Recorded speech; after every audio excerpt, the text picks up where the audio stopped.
heard from them was Independent Spirit. Went record collecting this weekend and have a large chunk of new things to play, new old things to play for you this afternoon. Did want to let you know the AP Hour is a musical journey through the important life moments, the love of discovering new music and rediscovering old music through our shared experiences. Each week, they will have a different topic or theme that threads music and story together.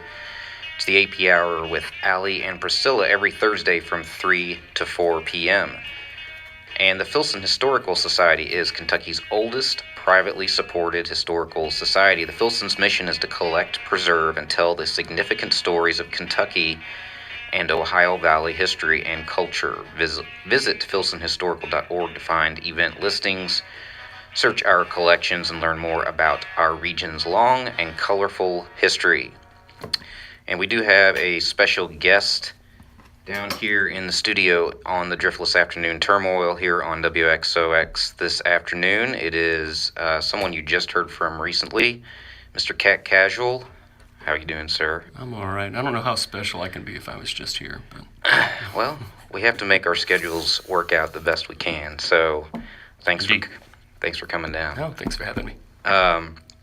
So you have a new album out, Cat Casual and the Holy Midnight.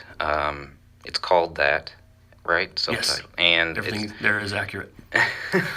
And it's on Gubby Records. I guess you just had the release show the 24th this Friday down at Monic. This past Friday at Monic Beer Company. With Jackson and it was awesome. Yeah. Twin Sister Radio, our label mates on Gubby. Jackson, who's an old friend and has lots of friends in the band. It was a great show. We got shut down by the police half an hour into our set, so... What? Yeah. Really? I'm nearly 40 years old, and it's still happening. It's amazing. And this is the tamest thing I think I've ever done musically. So. Wow.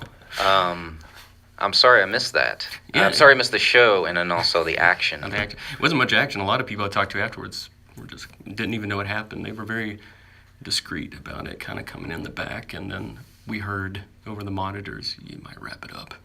So So it wasn't a pull the plug thing? No, nothing dramatic, no brawls or anything.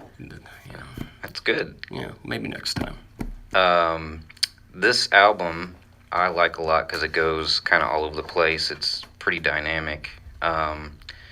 Well, first of all, so I met you in 2005 when you were in Lucky Pineapple. Yes, sir. And you then, were in the Smacks. Yes.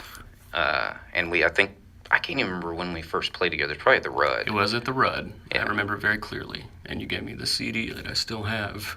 Awesome. But, very much. That's worth a lot now. Yeah, well, that's why I'm hanging on to it. If you need 40 more, I can give balance. those to you.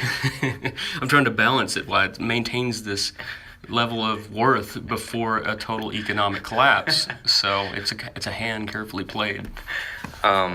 And then Then I saw you also played in Phantom Family Halo for a period there. Mm-hmm. And also saw you did the Alice Cooper tribute band? Was that? I did, and that was sort of the segue into Phantom Family Halo because it was years that kind of wishy-washy about joining that because Phantom Family Halo had so many people in and out, and a lot of them were close friends. And I think it's okay to tell a story that it was a former bandmate and good friend who was trying to get out of it and said, maybe you would want to do this. And I went and saw it, and I really liked a couple of the records. And then I saw it that time, and I left, and I was like, nah, I'm not interested. And then a little time goes by, and there was just plenty of things I didn't care for about the situation. And then I did the Alice Cooper thing, and it was so much fun, and we kind of found our clique, I think. So that had members from Phantom in that too? It did. Dom was doing vocals. Tony Bailey was playing drums. Okay, because I missed that performance. I miss a lot of the shows. Yeah, but that got shut down too, oddly enough. So. Yeah, I heard about that.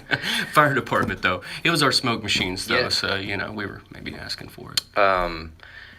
Those are the bands that I know of that you were in. I'd missed the ones pre-2005 here in Louisville, so I wanted to get you to name some of those. I know a few. That, Tyrone, which is definitely the predecessor material-wise for the current thing. Tyrone was a strange thing that I did with Brian Four, who plays with me in the Holy Midnight. Okay.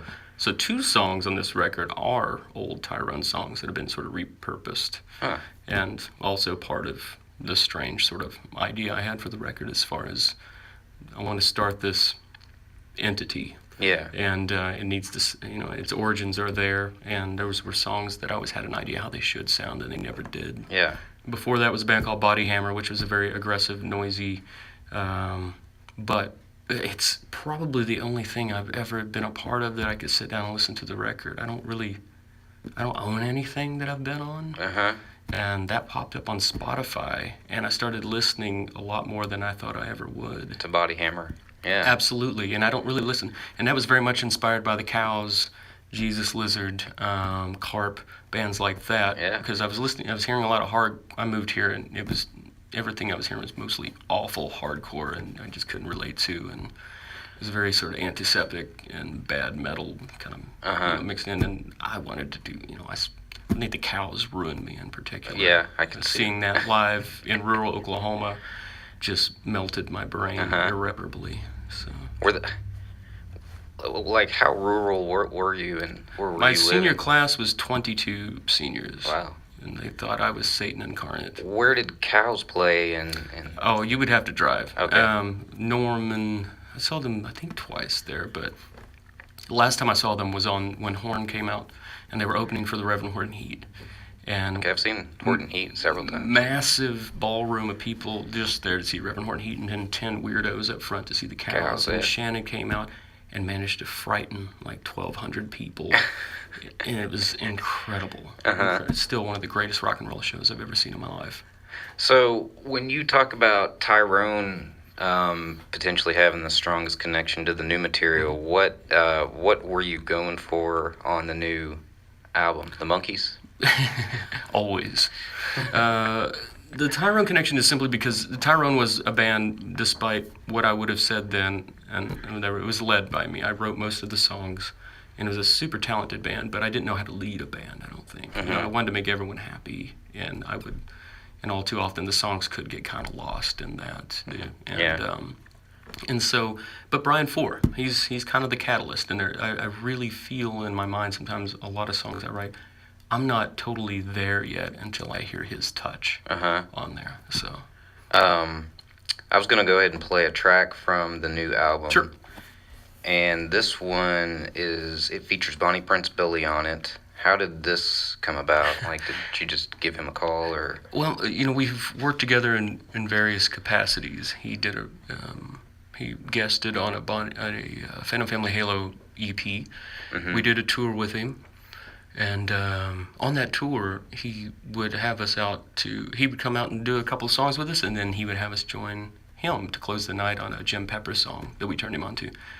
And it was so much fun to sing with him, and really, it was a real honor, too, to be asked to sing on that stuff. And I didn't want a typical duet situation, but he was kind enough to humor me on this weird thing that I had, which I wanted it to kick off the record.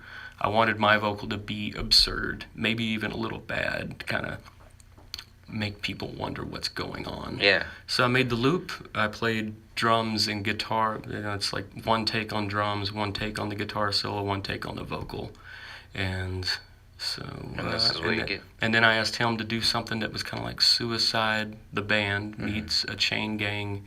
Told him my idea. And he's a pro. He got it, knocked it out, I think 30 or 40 minutes, and I'm very, very happy with his contribution. Okay. Well, we're going to listen to it. This is Cat Casual and the Holy Midnight with Bonnie Prince Billy doing Sending.